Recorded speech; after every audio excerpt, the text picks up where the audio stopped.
ready for this one? 3, 2, 1, go!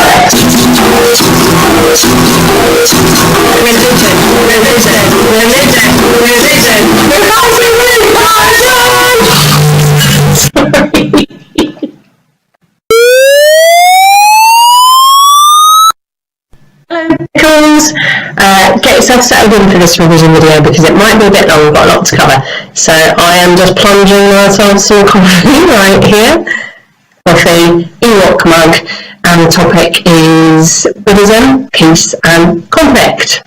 Alright then, so Buddhism is a non-violent religion. It's important to Buddhists to be non-violent because any violent action, any action that causes harm is going to be akusala. And akusala, as we know, means unskillful. And unskillful actions lead to negative karma that can affect your rebirth or your path to enlightenment. Also, it's important to remember for Buddhists, unlike Christianity, there is no concept of a just war. The Christian Church has developed the principles of a just war theory in order to justify acts of war. This simply doesn't exist in Buddhism.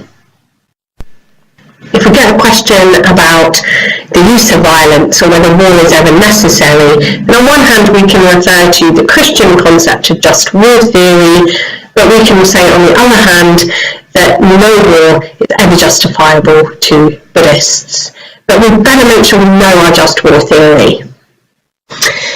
So in order for us to understand the principles of a just war, we better know what the criteria are for a just war, and then we can say why this is less important for Buddhists.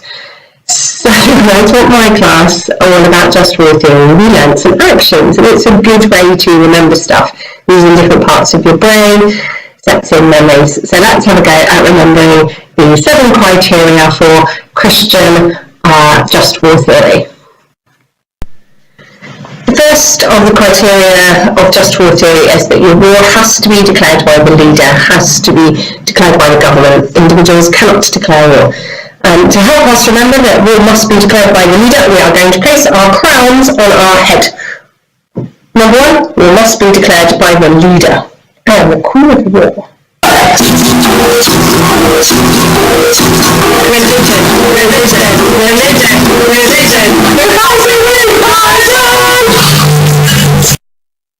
The second of the criteria for a war to be considered just or justifiable is that there has to be a moral reason to go to war. A moral reason would include to defeat a greater evil or to protect your own borders. Self-defense is an acceptable reason to go to war. Here is our action for self-defense. Self-defense. In order for a war to be considered justifiable, one of your reasons to go to war must be to restore peace after the war, not to take over a country, not to exploit their resources, and so our action for the idea of restoring peace is to give some peace. Criteria number 4 for a war to be considered justifiable is that before you go to war, you have to have debated and used diplomacy. You have to try to use your words to prevent the war from happening in the first place. You have to have tried peaceful means in order to prevent the war. If you don't, then it is not just. Criteria number 5 in the just war is that you have to believe that you have a reasonable chance of success. Otherwise, to send soldiers to a war that they cannot win is sending them to their deaths, and that is not going to be justified. So our action for a reasonable chance of success is victory, we have won the war, celebrate the times we have won. Criteria number 6 of a just war is that there must be a minimal amount of force used. You should try to minimize the amount of suffering and death that is caused by the war. We refer to this as proportionality. You should use force or weaponry proportional to the task, or sometimes minimal force is a good way to put it. So the minimal amount of force needed to win the battle or the war. I like to imagine that I have a tiny ball bearing and I'm going to use force in my actions against my enemies. Tiny mouse, The last one categories on just war theory is not to target civilians. This is my baby. My baby. This is called Beyonce because I love Beyonce so much. So we must not, with our actions in war, target civilians. Try not to destroy the innocent in the war. And then we have 7 criteria that make up the just war theory. Of course, no war can ever be said to have actually met all 7 criteria. Falklands conflict comes pretty close. World War II meets many of the criteria, but of course not the last one. If you involve nuclear weapons in your war, it is not going to meet the categories for a just war theory. Shh, don't worry, Beyonce, just got it.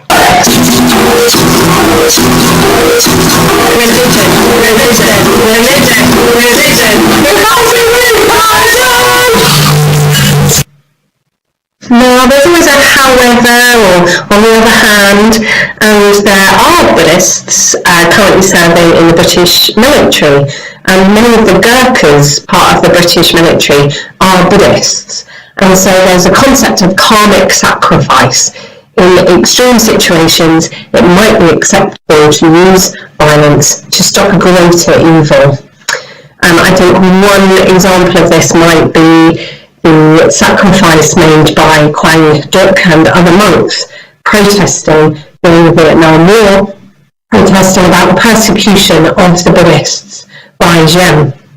And when he burnt himself, that was an act of violence, and it was a traumatic act of violence, and it was seen as self-sacrifice in order to bring about change. And of course, the military are involved in projects all around the world that aren't just about the taking of lives. They're not just about wars.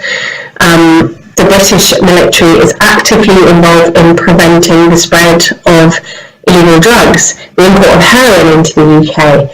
It's also actively trying to stop human trafficking, modern-day slavery. And it's our British military that can be first on the ground in areas of huge natural disasters, earthquakes, flooding, etc. And so we can see the military that does have a positive force, that anybody in the military may be ordered to take a life. So let's have a look at the sources of wisdom and authority about violence. A good place to start is a really easy one with the first of the 5 precepts. Quite simply says that all Buddhists should undertake to avoid harm. There's avoid harm of any living thing. So therefore deliberate violent actions are not Buddhist. In the Dhammapada chapter 10, we are told that all fear violence, all fear the stick. There's some monks and they've been arguing with each other, and Buddha reminds them that nobody wants to be hurt. So all fear violence, all fear the stick, do not use it. In another source of authority, in the Kundakamara Putta Sutta, Buddha is talking to a guy, Kunda, who is a silversmith. It's towards the end of Buddha's life. He's talking about how to be happy. And Buddha tells him, dude, you've got to put down your weapons. Put down your weapons. Okay, man, back in my slowly. Putting down the weapons. Kunda, come on, Buddha Sutta. Put down your weapons. It's going a really good all-round sofa for learning for Buddhism is from the Dhammapada, and it's a real simple one, which is just hatred can never be pleased by hatred. Only love, compassion, and loving kindness gets rid of the hatred. Really close.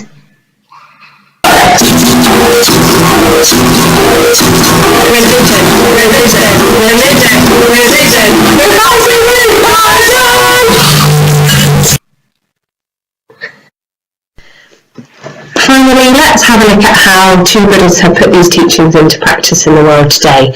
We're going to have a look at the Dalai Lama and my beloved Thich Nhat Hanh. The Dalai Lama is, of course, exiled from his own country. Tibet was invaded by China and taken over. The Dalai Lama could have urged the Tibetans to fight, but instead he left, he went into exile and promoted a pacifist approach to dealing with the occupation by China.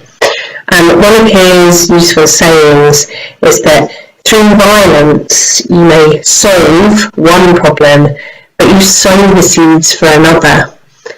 And if we use violence, then it's just going to lead to more retaliation in the long run. So he's always chosen a peaceful path.